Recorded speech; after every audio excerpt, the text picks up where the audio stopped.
Sa PBA naman, first blood para sa San Miguel Beermen at tinalo nila ang Barangay Ginebra Gin Kings sa Game 1 ng kanilang semis matchup. As expected, dikdikan ang laro at walang team ang may obvious advantage, pero sa dulo, pinuntahan ng SMB ang kanilang main man at hindi naman sila pinahiya ni Junmar Fajardo. Ilang crucial baskets ang nanggaling sa 7-time PBA MVP at nasecure na nila ang panalo.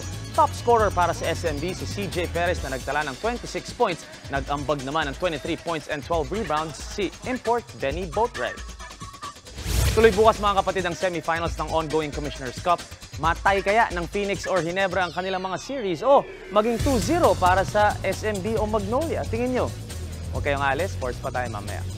What's up mga kapatid, it's your sports Tito Mike Reyes. Huwag magpahuli sa mga umaaksyong bakbakan at harapan sa loob at labas ng bansa. Para sa mga pandiin ng sports news, mag-follow at mag-subscribe sa social media pages ng News 5, Peace and Love.